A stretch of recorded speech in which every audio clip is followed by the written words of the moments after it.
Welcome back to our channel. నేను మీ పూర్ణ. ఎలా ఉన్నారు అందరూ? నేనైతే చాలా బాగున్నా.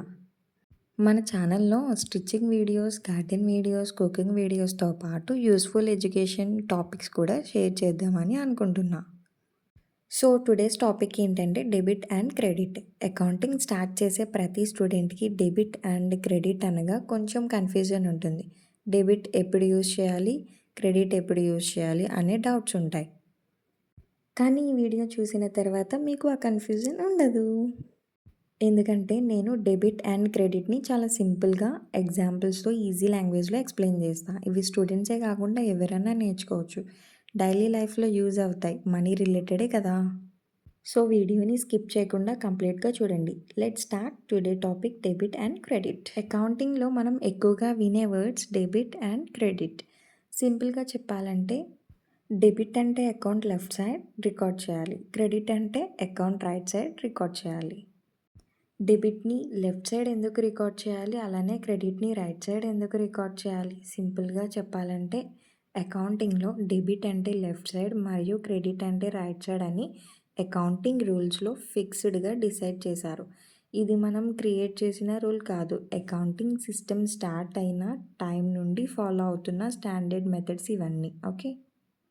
ఇప్పుడు ఎగ్జాంపుల్తో ఈజీగా ఎక్స్ప్లెయిన్ చేస్తా.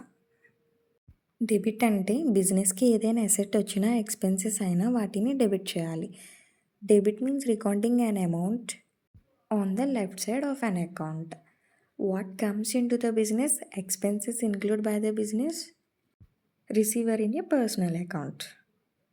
ఫర్ ఎగ్జాంపుల్ కంప్యూటర్ని పర్చేస్ చేసాం మన బిజినెస్ కోసం 30,000కి. కంప్యూటర్ బిజినెస్లోకి వచ్చింది కాబట్టి మనం ఎంట్రీ ఏం రాయాలంటే computer account data to 30,000 to cash account 30,000. ఎందుకు ఎంట్రీ అలా రాయాలంటే కంప్యూటర్ మన బిజినెస్లోకి వచ్చింది కాబట్టి డెబిట్ చేయాలి. మన దగ్గర నుంచి ఏం పోయింది? క్యాష్. కాబట్టి దాన్ని క్రెడిట్ చేయాలి. ఇప్పుడు సెకండ్ ఎగ్జాంపుల్ చూద్దాం.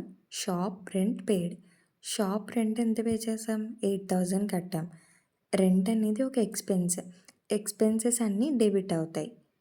ఓకే. ఎంట్రీ ఎలా రాయాలంటే rent account debtor 8,000 to cash account 8,000.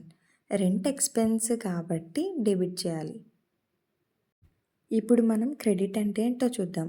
Business నుంచి ఏదైనా ఎసెట్ బయటికి వెళ్ళినా, ఇన్కమ్ వచ్చినా దాన్ని క్రెడిట్ చేయాలి. Credit means recording an amount on the right side of an account. What goes out of the business, income earn by the business, giver in a person account. ఇప్పుడు మనం క్రెడిట్కి సంబంధించిన example చూద్దాం. Commission received. Commission 2,000 వచ్చింది. Commission అంటే ఏంటి? ఒక పర్సన్కి service provide చేసినప్పుడు లేదా సేల్ అరేంజ్ చేసినప్పుడు మనకి వచ్చే అమౌంట్ని కమిషన్ అంటారు. ఫర్ ఎగ్జాంపుల్ మీ ఫ్రెండ్కి ఒక హౌస్ అనేది సేల్ చేయడానికి హెల్ప్ చేశారు మీరు. ఓనర్ మీకు థ్యాంక్స్గా 2,000 కమిషన్ అనేది ఇచ్చాడు. ఇప్పుడు మన బిజినెస్కి 2,000 క్యాష్ వచ్చింది. దాన్ని కమిషన్ ఇన్కమ్ అంటాం.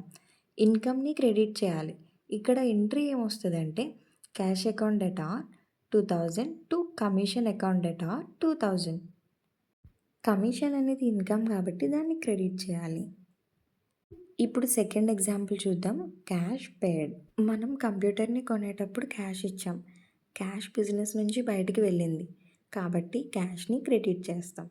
ఎంట్రీ ఏం రాస్తామంటే computer account debtor 30,000 to cash account 30,000. ఇది మీకు ఫైనల్ ఓవర్‌వ్యూ. ఏంటి అంటే నేను వేసిన స్లైడ్స్ అన్నీ కూడా ఒక స్లైడ్‌లో కనిపిస్తుంది.